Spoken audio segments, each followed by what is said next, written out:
Kolkata league মানে প্রতিদিন একটা নতুন নতুন চমক, নতুন নাটক কিন্তু থেকেই যায়।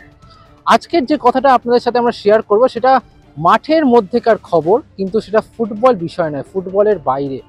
আপনারা জানেন কলকাতা লিগে ফুটবলকে আমরা যতটা বেশি সম্ভব প্রচার করার চেষ্টা করি এবং সবসময় আমরা চেষ্টা করি যে এই কলকাতা লিগের ময়দান থেকে নতুন প্রতিবাদের অন্বেষণ করার, কিন্তু সেখানে দাঁড়িয়েও কিছু কিছু বিষয়, কিছু কিছু ছবি, কিছু কিছু মুহূর্ত আমাদের চোখে ধরা পড়ে দুর্ভাগ্যবশত, যেগুলো হয়তো এই ফুটবলকে কোথাও গিয়ে কলুষিত করছে। আকাশবাণী কলকাতা, শুরু হচ্ছে মহিলা মহল।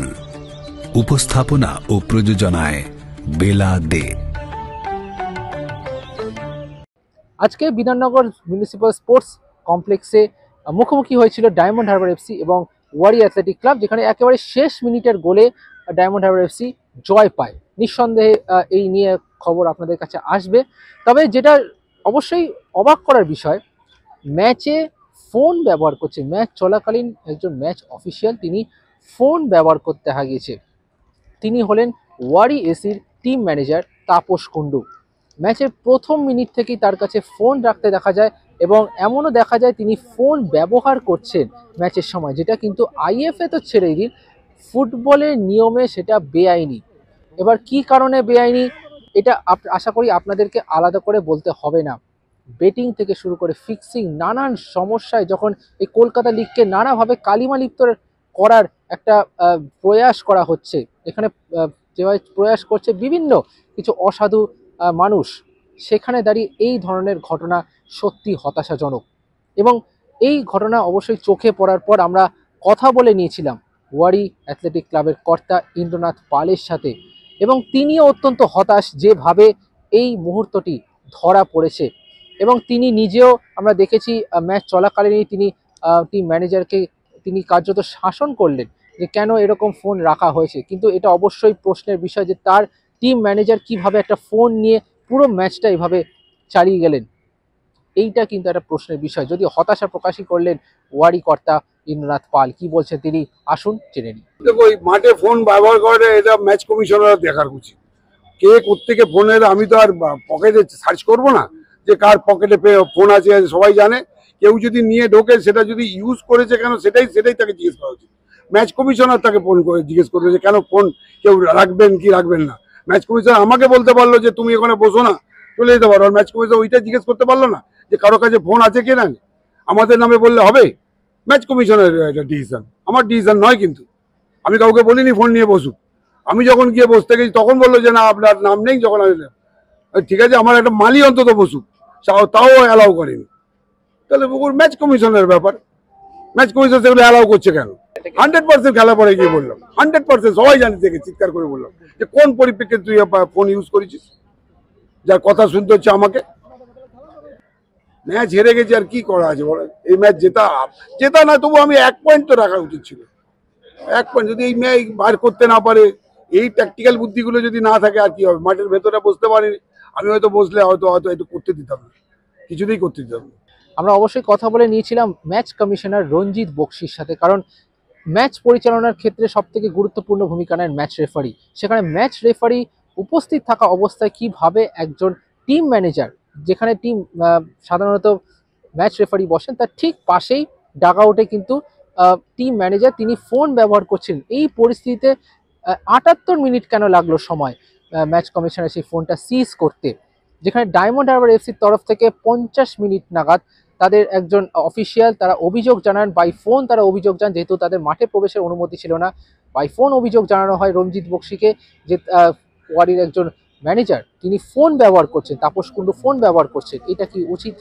সেখানে 78 মিনিট কেন লাগলো সময়টা, এটা অবশ্যই একটা প্রশ্ন থাকবে। এবং সেই প্রশ্নটাই যখন রঞ্জিত বক্সিকে করা হয়েছে, সেখানে তিনি কি বলছেন আসুন জেনে নিই।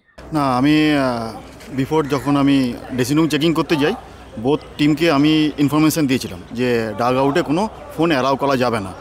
এবং সেকেন্ড হাফে 7 মিনিটের মাথায় কি 10 মিনিটের মাথায় ডায়মন্ড হারবার কোনো একজন অফিসিয়াল, মানে যিনি মানে টিম লিস্টে এসেছেন ছিলেন না, আমাকে বাই ফোনে চেনে বলে আমাকে ফোন করে বলেছে। তখন আমি যখন গিয়ে দেখেছি তখন কিন্তু কোনো ফোন উনি অ্যালাউ মানে ইউজ করেননি, ইউজ করেন কেন। আমি যখন দেখতে পেয়েছি যতক্ষণ না ইউজ করছে ততক্ষণ আমি ধরতে পারছি না। এবং আমার ফোন যদি পকেটে থাকে আমি যদি ইউজ না করি তাহলে তো আমি ওকে কিছু করতে পারবো না, কারণ এখানে কোনো লকার কোনো সিস্টেম নেই। আর আমি যখন দেখি তখন 78 মিনিটে আমি যখন দেখি তখন টিম ম্যানেজার, ওয়ারির টিম ম্যানেজার তাপস কুণ্ডুর কাছ থেকে ফোনটা সিজ করি এবং আফটার দ্য ম্যাচ মানে যখন MVP দেওয়া হয়ে যায় তখন ওনাকে আমি ফোনটা হ্যান্ড ওভার করি। ইভেন ওনাকে আমি এটাও ইনফরমেশান দিয়েছি যে আপনি যে ফোনটা ইউজ করেছেন সেটা কিন্তু আমি হায়ার অথরিটিকে এটা আমি রিপোর্ট করব আমার এনসি হিসাবে। দেখুন, শাস্তিদার আমার এর মধ্যে নেই। এটা হচ্ছে IFA যিনি শৃঙ্খলা রক্ষা কমিটি আছে, ডিসিপ্লিনারি কমিটি, তারা ডিসাইড করবে। কারণ আমি আমার কাজটা কি, আমি আমার কাজটা করলাম এবং আমি আমার হায়ার অথরিটিকে রিপোর্ট করব। এবার হায়ার অথরিটি যেটা মনে করবে সেটাই। আমি এটা নিয়ে বলতে চাইছি, ইন্দোদা ময়দানের মানে একদম খুব পুরনো লোক, পোড় খাওয়া অফিসিয়াল। এবার ওনার CMS-এ টিম অফিসিয়াল আছে 4 জন অফিসিয়াল, আর সেখানে ইন্দোদার নামটা নেই। যেখানে CRS-এ ইন্দোদার নাম নেই, আমি সেখানে কি করে অ্যালাউ করব?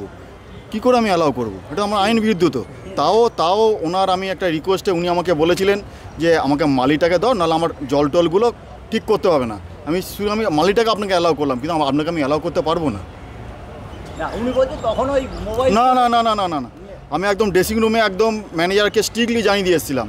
ডাগ আউটে কোনো দুটো শুধু মানে নট ফর ওয়ারি, একদম মানে ডায়মন্ড হারবার টিম ড্রেসিং রুমে জানিয়ে দিয়েছিলাম যে ডাগ আউটে কোনো ফোন, ইলেকট্রনিক্স ডিভাইস কিছু অ্যালাউ হবে না।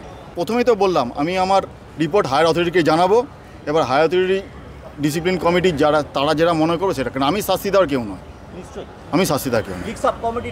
একদম। সত্যি বলতে গেলে এই ধরনের খবর আমাদের পক্ষে করাটা খুবই কষ্টকর হয়, কারণ আমরা সবসময় চাই ফুটবলকে নিয়ে খবর করতে, ফুটবলের সেরাটা প্রচার করতে, কিন্তু যখন এই ধরনের ফুটবলের বাইরের বিষয় শিরোনামটা কেড়ে নেয় কষ্ট লাগে। সাংবাদিক হিসেবে নয়, ফুটবল প্রেমী হিসেবে কষ্ট লাগে। এবং আশা করা যায় কলকাতা লিগকে আমরা যেভাবে গ্লোরিফাই করতে চাই, কলকাতা লিগকে আমরা যেভাবে এক্সপ্যান্ড করতে চাই, সেইটা যাতে এই ধরনের ঘটনাগুলোকে কোনোভাবে ছোট না করে, সেটাই আমরা চাইব। এবং অদূর ভবিষ্যতে IFA তথা দলগুলো এই বিষয়ে সদর্থক ভূমিকা নেবে, এমনটাই আশা করা যায়। Extra time.